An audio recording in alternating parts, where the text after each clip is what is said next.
Olá, bom dia, paz do Senhor. Hoje, quarta-feira, dia 14 de abril de 2021, dia que o Senhor já preparou, já manifestou, já estabeleceu, as suas misericórdias estão já renovadas sobre a tua vida, sobre a tua casa e sobre a tua família. Porque, com certeza, se Deus é por você, quem será contra você?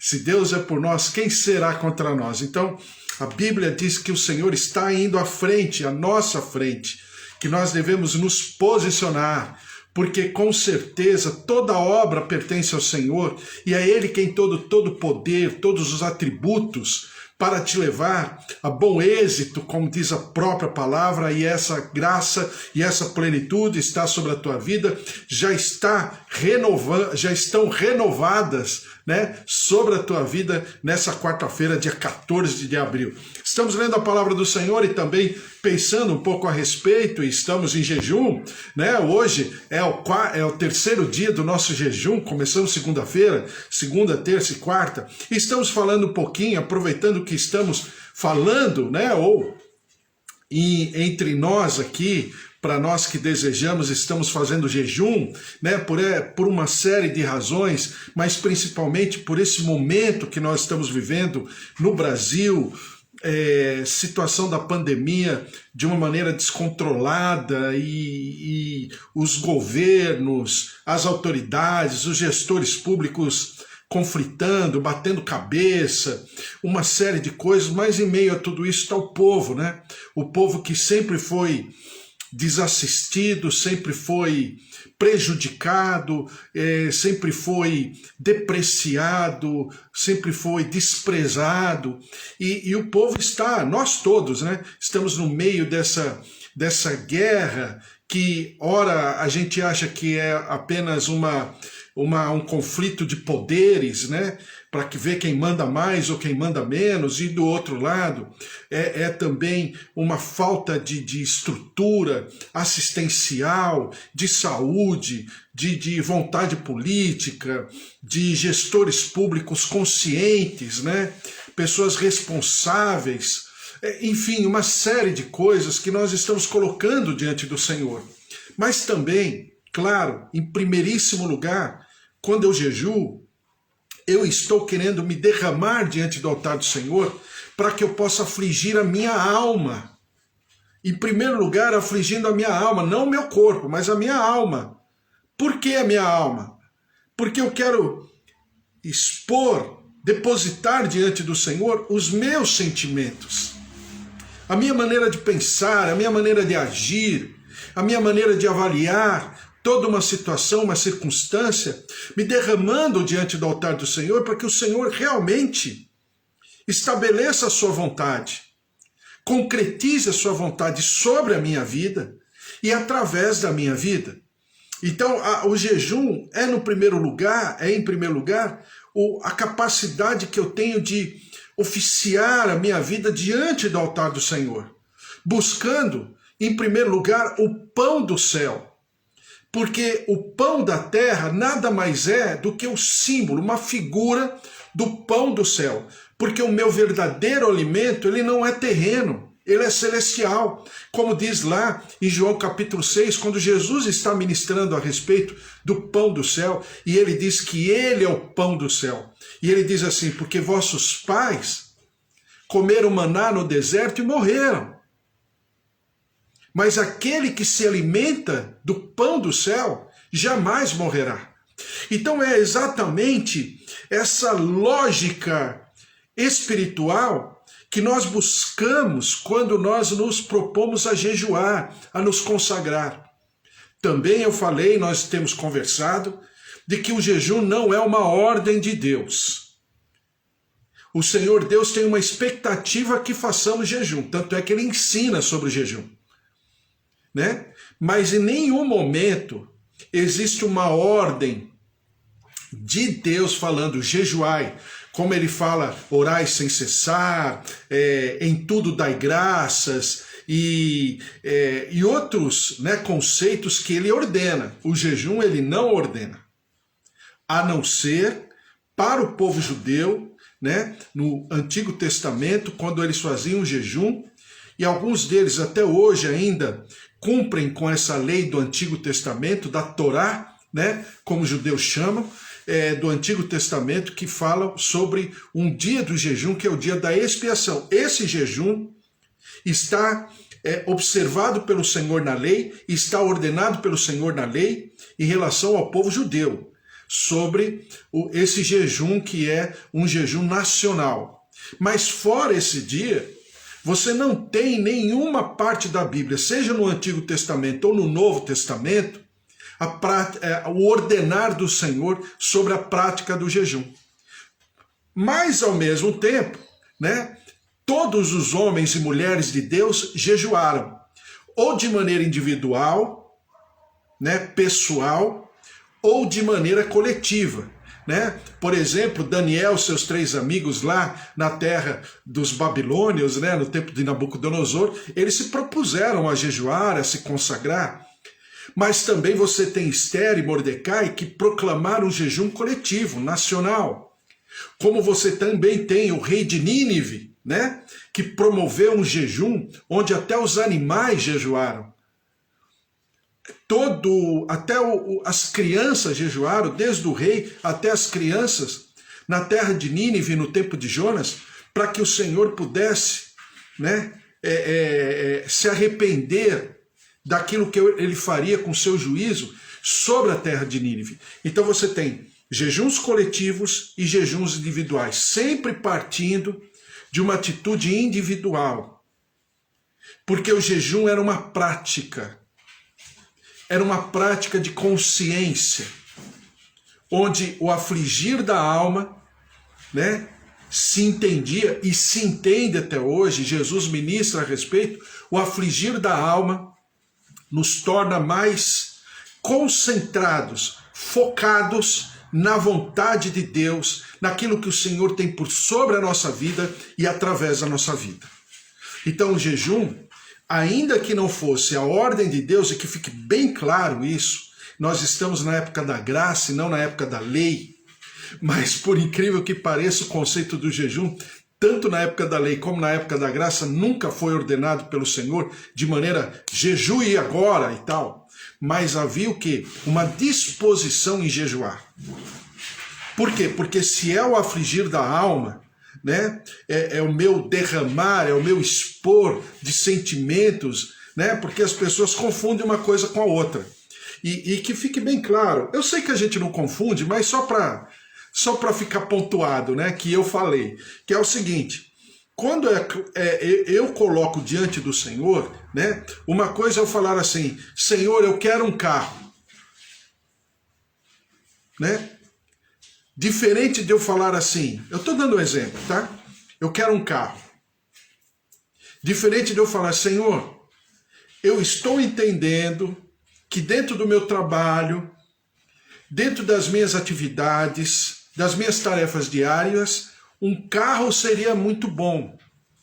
Mas eu estou colocando diante do Senhor para saber o que o Senhor entende. O que o Senhor tem para mim. É diferente, tá me entendendo? Porque eu não estou, tipo assim, tipo assim, é coisa da adolescente, né? Tipo assim, mas eu não estou pura e simplesmente colocando aquilo que eu acho que é uma necessidade diante do altar do Senhor e pedindo, e peço o carro, e peço o carro, e peço o carro. Não. Eu creio que, eu entendo que, mas eu estou colocando diante do Senhor. É exatamente o que Jesus faz no Getsemane. Pai, se for possível, afasta de mim esse cálice. Ou seja, eu não quero ir para a cruz. Na minha alma, no meu sentimento, no meu entendimento, eu não quero ir para a cruz. Mas que seja feita a tua vontade e não a minha vontade. Na minha carne, eu não quero, né? Mas no meu espírito, eu estou preparado. E olha que Jesus até mostra para o Pai que realmente lá no âmago, lá na profundeza do seu sentimento, ele sabia que ele tinha que ir para a cruz. Mas ele não estava com vontade de ir para a cruz, que eu já te disse por quê. Qual a razão que Jesus não queria ir para a cruz, né, por causa do distanciamento do Pai. Ele não queria ficar sem o Pai. Então, você percebe que Jesus se expõe. Em nenhum momento ele fala, porque eu quero, eu preciso, ô Pai, olha para mim, veja quem eu sou, olha o que eu fiz para o Senhor, Deus de poder, o Senhor pode interferir, por isso manifesta a tua graça, a tua glória. Em nenhum momento ele falou isso. Mas ele se expõe, ele se derrama. Então é uma maneira que nós temos, não de ficar reclamando, fazendo queixas para um, para outro, não, colocando diante do Senhor. Senhor, esse meu problema, ele é teu, eu coloco diante do Senhor, eu coloco no teu altar. Isso serve, claro, para a nossa casa, para a nossa família, os nossos problemas, as nossas dificuldades, aí sim, colocando diante do Senhor, mas não de uma maneira vamos dizer, desculpe o termo, exigir de Deus uma posição dele, não. Mas colocando diante do Senhor para saber qual é a vontade do Senhor. É por isso que eu digo que em Salmo 35 diz, né, que é o afligir da alma. Por quê? Porque eu estou colocando os meus sentimentos, expondo aquilo que eu acho, aquilo que é a minha avaliação, aquilo que, entre aspas, a minha sabedoria entende. Mas eu coloco diante do Senhor para saber exatamente aquilo que o Senhor tem, para que Ele norteie a minha vida, para que Ele dirija a minha vida naquilo que é a sua vontade, porque a sua vontade sempre vai prevalecer na minha vida. Quer dizer, pelo menos eu quero que a vontade do Senhor sempre prevaleça sobre a minha vida.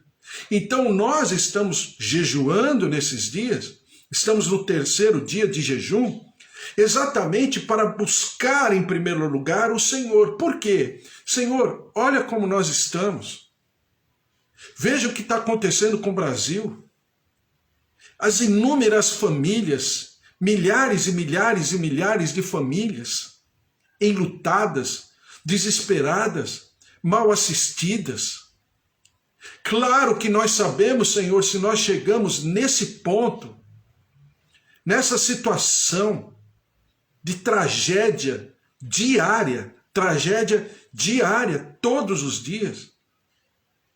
Senhor, nós precisamos da tua luz, nós precisamos da tua direção.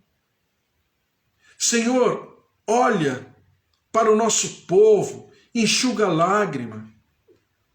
Aí você vai falar, mas você está pedindo para Deus enxugar a lágrima do povo? Claro, porque ele diz na palavra que é Ele que enxugará a nossa lágrima. Então eu não estou exigindo que Deus faça, mas eu estou colocando diante do Senhor que Ele disse que para enxugar a lágrima. Porque eu também coloco diante do Senhor que Ele diz, eu inclinarei os meus ouvidos e não estarei com os meus ouvidos agravados à tua petição. É o Senhor quem está falando. Você está me entendendo? Então existe toda uma relação. Não é o jejum pura e simplesmente porque eu vou ficar poderoso, porque eu vou sair desse jejum com mais força, porque Deus vai atender porque eu jejuei. Não. Em nenhum momento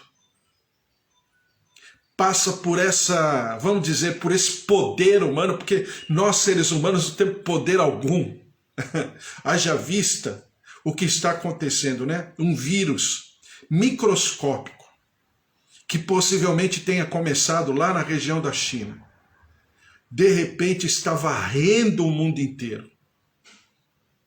E o ser humano, que aí não tem poder econômico, não tem se é de primeiro mundo, se é de terceiro mundo, se é emergente, se é país desenvolvido, se é uma população mais, como é que fala, mais preparada, se é uma estrutura hospitalar melhor assistida para a população, não importa. Você veja que um microscópico organismo, né, que é um vírus, veja o que está fazendo.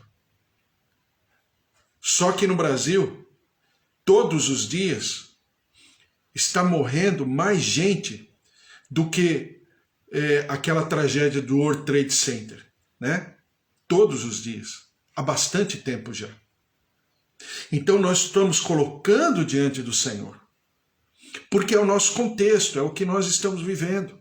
Mas também, quando nós jejuamos, nós colocamos a nossa casa, a nossa família, os nossos queridos, nós colocamos diante do Senhor os nossos desejos, claro. Mas não por querer que esse desejo se manifeste. Não por querer e entender que é o melhor para mim, não, mas para colocar diante do Senhor para saber qual é o melhor dele. Exatamente o que Jesus faz no Getsemane. Que seja feita a tua vontade. Então o jejum tem começo, meio e fim. Então, para nós avançarmos um pouco, só para nós resumirmos e de maneira, fazendo uma síntese de tudo que nós falamos, para nós entendermos esse momento de jejum. Então, Mateus capítulo 16, a palavra do Senhor fala que o Senhor Jesus coloca, né? Ele se coloca na sua identidade espiritual. Quem é Jesus? Ele é o Cristo, Filho do Deus vivo. Cristo significa ungido, né? Machia no hebraico, né? Christus no grego, significa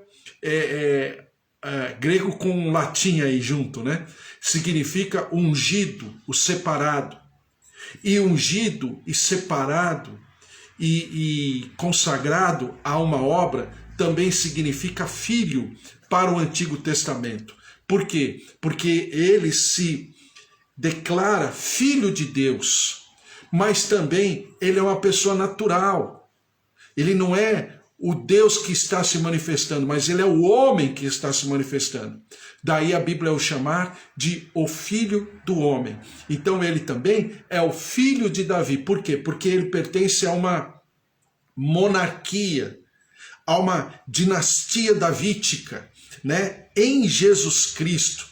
Né? E nós somos chamados, como Pedro depois nos denomina, como sacerdócio real, né? Nós temos a constituição sacerdotal, mas também nós temos essa constituição real, nobre em Jesus Cristo, né? Então é Jesus falando, mas imediatamente depois que a identidade de Jesus é manifesta, é revelada, né? E o Espírito Santo se utiliza das palavras de Pedro, imediatamente depois, Jesus, aí tem um jogo de palavras, né? Pedro, você é Petrus, ou seja, você é um fragmento de pedra, você é uma pequena pedra, você é uma pequeníssima fagulha de pedra, mas eu sou a Petra, ou seja, eu sou a rocha, eu sou a verdadeira pedra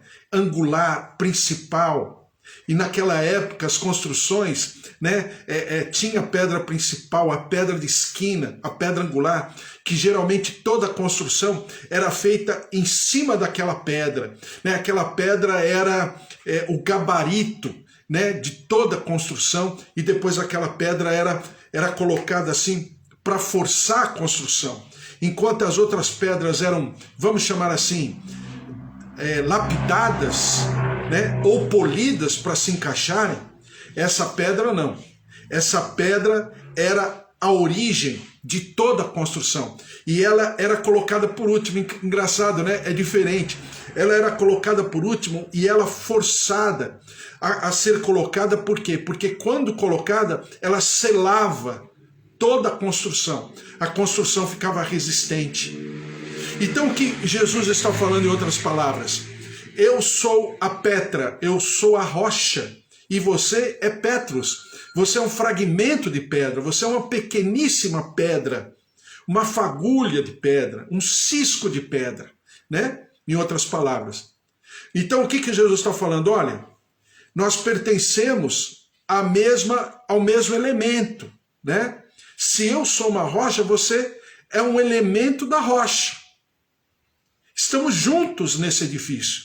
Estamos juntos nessa construção, através da qual agora você me entende, através da qual as portas do inferno não prevalecem.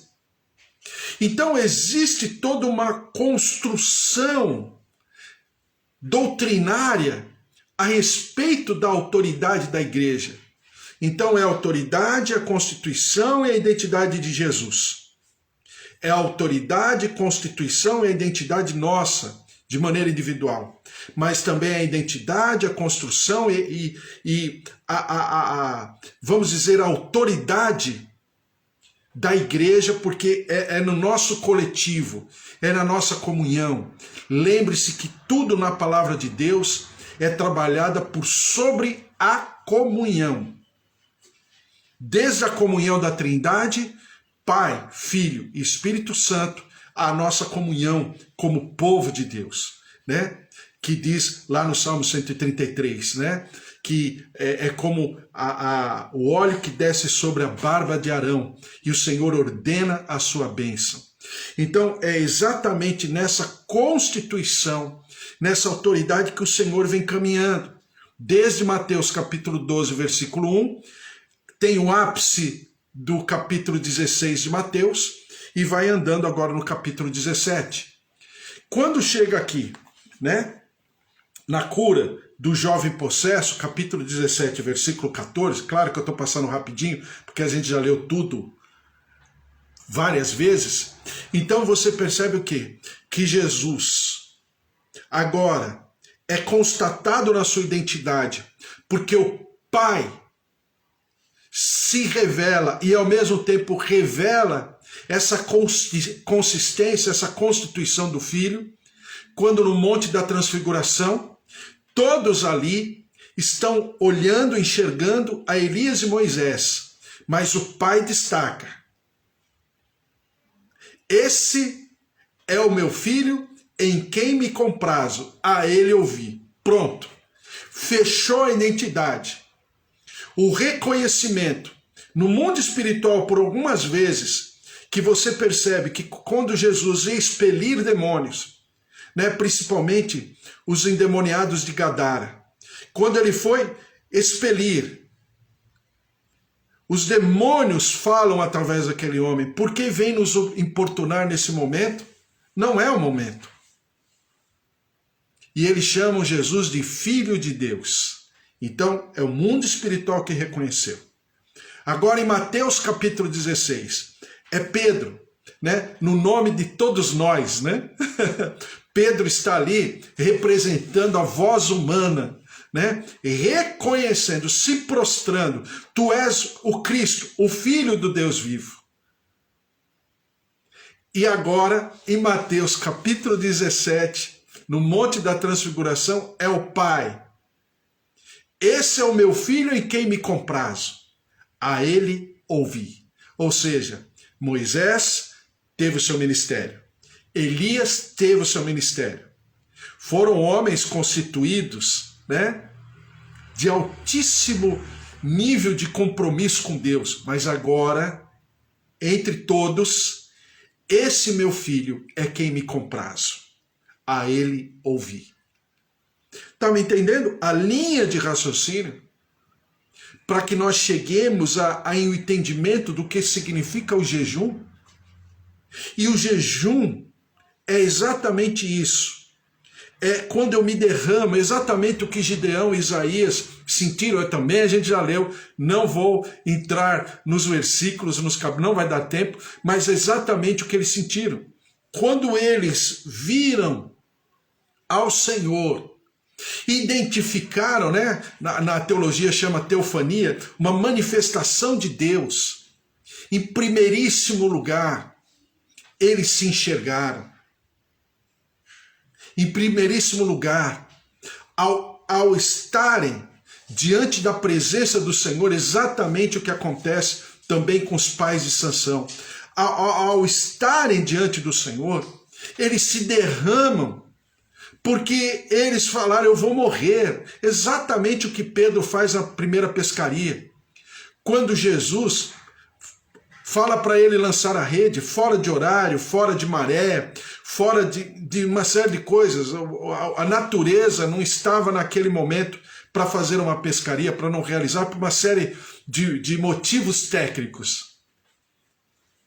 Então Pedro responde para o Senhor: olha, a gente já tentou pescar a noite inteira e não pescamos nada, mas sob a tua palavra. E aí ele lança a rede e de repente ele pede para todos os barcos irem ajudar a levantar aquela rede, porque não se aguentava nem puxar de tão pesado de peixes que estava.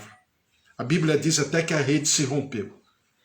Então, quando Pedro vê e enxerga a autoridade e quem estava ali diante dele, ele fala: Senhor, afasta-te de mim, eu não sou digno de estar próximo do Senhor, sou pecador.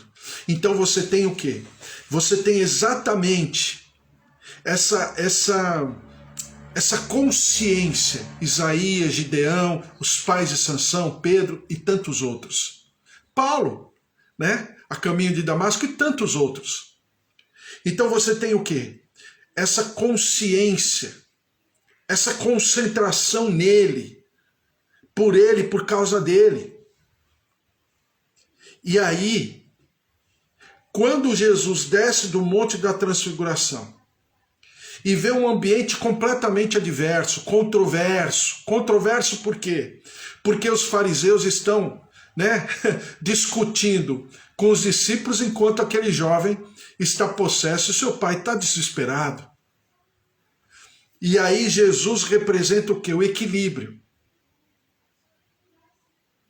Mas ele próprio exclama: ó geração perversa, até quando estarei convosco? E ele diz: há certas castas que só saem com jejum e oração. Por quê? O jejum é uma maneira de estarmos, né, abrindo o nosso entendimento para termos consciência exatamente de tudo aquilo que nós sabemos que é uma realidade, da palavra, da autoridade, da identidade e da Constituição, como servos do Senhor, mas também como povo de Deus. Então, a partir daí, Jesus está ensinando sobre o jejum. Obviamente, ele já havia falado de maneira teórica, né? Mateus capítulo 4, já lemos, não vou ler de novo. Nem só de pão viverá o homem, mas de toda a palavra que procede da boca de Deus. Também João, como eu já citei várias vezes, João capítulo 6, o pão que desce do céu. Mas em Mateus capítulo 6, né? Em Mateus capítulo 6, o Senhor Jesus fala sobre o jejum. A diferença do jejum que os fariseus praticavam, que o problema não era o jejum em si, é que eles haviam transformado o jejum numa prática litúrgica, religiosa, né? E eles jejuavam, todo judeu jejuava todas as quintas-feiras, né? Alguns deles jejuavam 2 vezes por semana. Isso era uma prática recorrente, era uma prática normal, comum. A questão não era o jejum, mas era o sentimento do jejum, como aquele fariseu fala, né, diante do altar do Senhor e se compara com o publicano, Lucas capítulo 18, né, onde ele se compara: eu jejuo todas as semanas, 2 vezes por semana, eu não me comparo com esse publicano. Então ele se utilizava do jejum para poder mostrar, primeiro aos homens, em segundo lugar, pentear a sua alma para que ele se sentisse, vamos dizer, privilegiado por Deus. E não é nada disso. O jejum é nada mais, nada menos do que o afligir da alma. Agora sim, em segundo lugar, claro, subjugar a minha carne. Alguns falam massacrar a carne. Por quê? Porque eu estou no jejum, retirando algo que me é muito importante por algo muito excelente. Retirando algo que é bom por algo que é perfeito. Jejuar é buscar o pão do céu. Então, o jejum tem toda essa lógica espiritual. Então, Quando nós dizemos tudo isso, aí a gente vai para Daniel capítulo 11, que eu sempre também falo com você. Daniel está no Antigo Testamento. Daniel capítulo 11, os profetas maiores. Daniel é um dos profetas maiores, né? Dos cinco profetas maiores, né? Daniel é um deles, e a partir de Oséias vem os profetas menores. São 12 profetas menores e 5 profetas maiores. Vamos lá. Daniel, capítulo 11, versículo 32. Aos violadores da aliança, ele com lisonjas perverterá. Mas o povo que conhece o seu Deus se tornará forte e ativo. Numa outra tradução que eu gosto mais dessa frase, diz assim, né? Mas o povo que conhece o seu Deus se tornará forte e fará proezas. Exatamente aquilo que o jejum, quando praticado de uma maneira completamente madura, ele proporciona. Porque é o que o Senhor Jesus fala em Mateus capítulo 6. Né? Ele compara a maneira errada com que os fariseus praticam jejum, e ao mesmo tempo, quando esse jejum, esse conceito praticado de maneira correta, o que ele traz? Né? Primeiro, o nosso Pai verá no nosso secreto, porque alguém já disse, ele habita no secreto. Então o nosso Pai verá no secreto. E quando ele nos enxergar, na nossa motivação, na nossa disposição, na nossa maneira de nos derramar diante dele, é claro que depois ele diz, e o vosso Pai, que está no secreto, vos recompensará. Então existe o resultado do jejum? Com certeza. Mas eu não posso jejuar por causa do resultado. Eis a questão. E a maioria de nós, quando jejuamos já, outro dia a Amanda estava falando para mim, a Amanda está aqui hoje, né Amanda? Tudo bem aí? Então a Amanda brincando comigo, falando assim, puxa, eu descobri que eu jejuei muitas vezes errado. Por quê? Porque muitas vezes nós sem querer, ou porque aprendemos, ou porque ninguém falou direito, nós jejuamos pelo resultado. Não, a gente jejua por um só objetivo: oficiar a nossa vida diante do altar do Senhor. É nos derramar diante do altar do Senhor. É colocar os nossos sentimentos diante do altar do Senhor.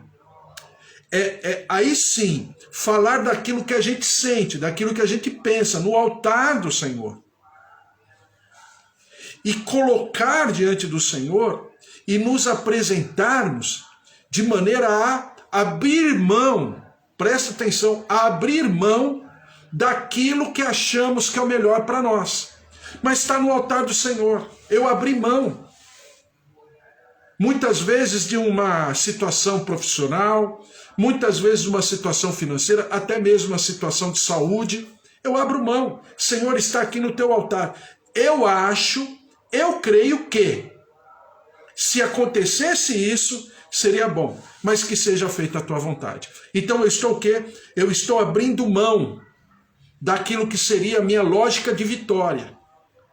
E coloco diante do Senhor, exatamente como Jesus. Em outras palavras, Pai, eu abro mão da minha lógica. Ou seja, se for possível, passa de mim esse cálice. Mas que não seja feita a minha vontade, ou seja, mas que não andemos de acordo com a minha lógica, mas que seja a tua vontade. Ou seja, eu abro mão da minha lógica e fico com a tua lógica. Qual era a lógica do Pai? Que Jesus fosse para a cruz. Pronto. Tanto é verdade que ao descer do monte, né, tem toda uma confusão ali. Judas beija Jesus. Pedro corta a orelha de Malco. O Senhor Jesus pega a orelha de Malco e coloca a orelha no lugar. E fala para Pedro assim, não faria eu a vontade do Pai? Veja só qual é a consciência do Senhor Jesus na sua humanidade. Então eu aflijo a minha alma e ao mesmo tempo subjugo a minha carne. Eu mato a minha carne. Não precisa ninguém matar, eu mato. Não é suicídio, hein? Mas eu mato a minha carne no sentimento, na minha lógica de vida, nas minhas emoções, no meu desejo. Veja só como seria importante nós entendermos isso aprofundadamente. A Bíblia diz que Jesus foi para o deserto para ser tentado, não é assim? Mateus capítulo 4, Lucas, Marcos diz a respeito. Então, o fazer jejum é para nós uma capacitação em relação à tentação, porque todos nós somos tentados a todo momento. Isso não é prerrogativa de alguém mais fraco, de alguém menos espiritual, é de todo mundo. Porque se Jesus foi tentado a todo momento, como diz a palavra em Lucas, capítulo 4, foi tentado a todo momento pelo diabo, quem dirá o que aconteceria, ou o que acontecerá, ou o que acontece conosco em todo tempo.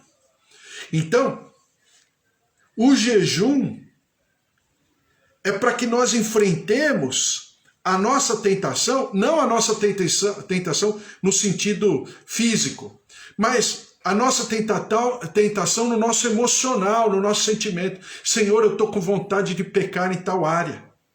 Senhor, eu estou com vontade de fazer tal coisa. Mas aí eu coloco diante do Senhor.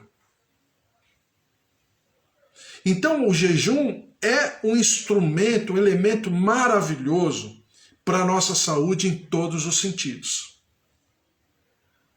E Jesus enfrenta toda aquela situação, né, de discussão com os fariseus e de desespero daquele homem com quê? Com oração e com jejum. Não porque ele o fazia mais forte, mas o fazia mais coerente com aquilo que era exatamente a vontade do Pai. E qual era a vontade do Pai? Que aquele jovem fosse liberto e que aquele homem fosse, né, consolado no seu desespero.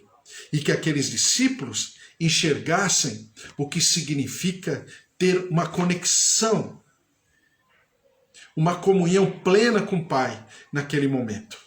Então, não foi o jejum e oração que fizeram Jesus tonificado. Não, Jesus já era. Mas o jejum e oração estabelecem a consciência de quem nós somos, do que aos nossos olhos nós precisamos, mas também a consciência daquilo que o Senhor deseja sobre nós. E que a vontade do Senhor sempre, sempre, na totalidade das vezes, prevaleça sobre cada um de nós, sobre todos os nossos desejos, parâmetros, todas as nossas necessidades, porque Ele sabe. Ele tem piedade, Ele tem misericórdia, Ele tem amor, Ele se compadece de nós, como diz a palavra. Amém? Glória a Deus. Então nós vamos orar e eu quero colocar tudo isso diante do Senhor. Amanhã a gente dá continuidade aí a Mateus, né? Vamos andando e eu vou sempre falar um pouquinho, nem que eu fale alguns minutos sobre o jejum, mas todo dia eu falo um pouquinho e a gente vai andando e vai conversando. Estamos em jejum, estamos no 3º dia de jejum. Eu falei em 21 dias, né? Porque 21 dias começando, como começamos na segunda, termina no primeiro domingo do mês de maio, né? Que é o domingo da nossa Santa Ceia. Agora, eu já falei para você, se nós sentirmos que vamos dar continuidade ao jejum, vamos dar continuidade. Porque nós necessitamos tanto da consciência, né, do absoluto de Deus sobre a nossa vida, como também sobre o nosso país e sobre tudo isso que está acontecendo. Nós precisamos desesperadamente de que o Senhor tome as rédeas e que se manifeste sobre a nossa terra poderosamente em nome de Jesus. Amém? Então vamos colocar tudo isso diante do Senhor. Eu anoto os pedidos de oração, alguns eu coloco no meu caderno aqui, e a gente vai orando e vai colocando diante do Senhor em nome de Jesus. Vamos orar? Você que está com foto dos teus familiares, com os pedidos de oração na tua mão, vamos colocar simbolicamente, no altar do Senhor, em nome de Jesus. Vamos orar. Senhor, nosso Deus, nosso Pai, mais uma vez nós nos colocamos diante da tua presença. Em primeiro lugar, consagrando esse nosso terceiro dia de jejum. Que o Senhor receba, ó Deus, no teu altar, para que o Senhor nos ensine como jejuar, para que o Senhor nos ensine como proceder, para que o Senhor nos ensine como agir na nossa comunhão, como uma comunidade espiritual. Senhor, que o Senhor nos ensine como país, como Brasil, mas principalmente que o Senhor nos ensine como povo de Deus, como te louvarmos, como te buscarmos, como nos derramarmos diante do Senhor cada dia mais, nos convertendo, ó Deus, dos maus caminhos, para que nós sejamos fortes, como Daniel diz, que o povo que conhece o seu Deus é um povo forte. E em 1 João diz, ó Deus, de que aqueles que conhecem o Senhor, conhecem o amor. E não apenas são amados e reconhecem o amor do Pai, mas também amam. E nós amamos e queremos amar mais, cada dia mais, o nosso povo, a nossa casa, a nossa família, os nossos queridos, e nos derramar, ó Deus, na maioria das vezes, em nome desses queridos, no teu altar, na tua presença, em nome de Jesus. Por isso, derrama-te sobre nós, move-te dos céus, que Isaías 58, quando diz a tua palavra, o Senhor fala, que para nós clamarmos, e o Senhor nos responderá, que o Senhor, quando gritarmos por socorro, o Senhor dirá, eis-me aqui, Senhor, nós te clamamos, nós te buscamos, ó Deus, que o Senhor nos responda, que o Senhor, ó Deus, se derrame e interfira na nossa vida, na nossa maneira de ser, na nossa maneira de agir, de pensar, de sentir. Que o Senhor haja, ó Deus, através de nós, porque a tua palavra diz também que nós somos chamados para sermos reparadores de brechas, restauradores de veredas, para que o nosso país se torne habitável. Senhor, aquilo que falam aí é boca pequena pelo mundo. Os aviões, os aeroportos negam brasileiros e aviões brasileiros pelo mundo inteiro por tudo que está acontecendo, porque o nosso país não está habitável. E nós colocamos isso diante do Senhor, chorando, clamando, desesperados. Derrama-te sobre a nossa terra, move-te dos céus. E ao mesmo tempo a tua palavra diz em Jeremias, se nós orarmos pela paz, nós também viveremos em paz. E a paz do Senhor é o shalom, e nós queremos viver esse shalom, é a plenitude de tudo para todos, na plenitude da tua justiça, se manifestando. Por isso, ó Deus, nós te clamamos e colocamos a tua palavra como documento diante do mundo espiritual. Senhor, move-te em nosso favor, atenda-nos, nós te clamamos, e nós daremos ao Senhor toda a honra e toda a glória. Senhor, derrama-te sobre cada um de nós que estamos aqui, nossos queridos, nossos amados, nossos filhos, os pais, o marido, a esposa, ó Deus, os avós, os netos, os tios, sobrinhos, também, ó Deus, todos os nossos idosos, aqueles que têm algum tipo de comorbidade. Senhor, visita-nos com a tua grandeza, com o teu poder, os familiares que estão aqui, a Robertinha, meus pais, a Amanda, ó Deus, em nome de Jesus, a Lu, pastora Mara, também o Walter, a Magda, também, ó Deus, a Raquel, a Sônia, todos os nossos queridos, a Kátia, a presença, o poder, o mover do Senhor, o Bispo Antônio, familiares, o Josué, o Joel, a Elô, o Wesley, filhos, tua presença, o teu poder, o teu mover se derramando sobre cada um de nós, o João, Roseli, a Ângela, todos os nossos queridos e familiares, aqueles que estão com seus filhos, com as suas esposas, em nome de Jesus, suas filhas grávidas, como a Clara, como a Tati lá em Vinhedo, a Clara lá na Alemanha, a Ana Cláudia, que já teve a sua filhinha Luna esses dias. Senhor, em nome de Jesus, derrama-te a Érica de Guarulhos, tua graça, tua glória se derramando, protegendo essas tuas servas, seus bebês, também, ó Deus, a gravidez, a gestação, ó Deus, o momento do parto, de darem à luz, a tua graça, a tua presença sobre aqueles que estão passando pela Covid, o Marco, ó Deus, em nome de Jesus, a Ana Paula, também, ó Senhor, a mãe do Carlão, a Aline, em nome de Jesus, e todos os outros, o James e a Lisa Manolino, também, ó Deus, clamamos, Senhor, pela Maria Helena, pela Dona Maria Helena, também, ó Senhor, pelo Marco que está passando por isso, e a pastora Nadir, e a família da Cicampana, Senhor, a família da Nádia Zen, Deus de poder, derrama-te sobre cada um, cura-nos, visita-nos, vem com o teu mover de ressurreição, de restauração, de reconstrução, de restituição de vida, em nome de Jesus, nervos, tendões, órgãos, ó Deus, toca, visita, olhos, ouvidos, tireoide, coração, artérias, veias, ó Deus, tendões, move-te dos céus, cura, toca, restaura, ressuscita, e nós daremos sempre ao Senhor todo louvor, toda honra e toda glória. Senhor, nós nos derramamos diante do Senhor. Essa quarta-feira é tua, essa semana é tua, esse mês de abril é completamente teu. Por isso, ó Deus, nós estamos derramados, ó Deus, completamente abertos, totalmente, plenamente, ó Deus, humilhados diante do teu altar, para que o Senhor faça a tua obra, para que os teus propósitos prevaleçam sobre nós e através de nós. E nós daremos sempre ao Senhor todo louvor, toda honra e toda glória, em nome de Jesus. Amém. Amém?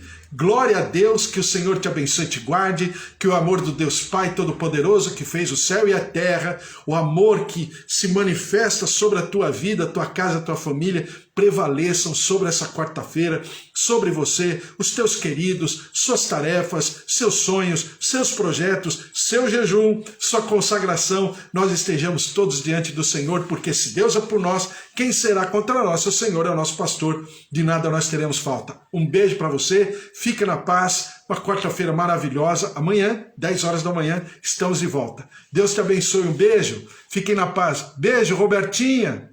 Ô Robertinha, família abençoada, Deus abençoe aí também teu casamento, né? Teu trabalho, Deus abençoe. A Mara também, um beijo, Mara, fica na paz, viu? Deus abençoe. Saudade de você, hein, Mara? Faz tantos anos que a gente não conversa. Amanda, um beijo. Amanda, beijo pra você, fique na paz, todos vocês aí. Bispo Antônio, beijos.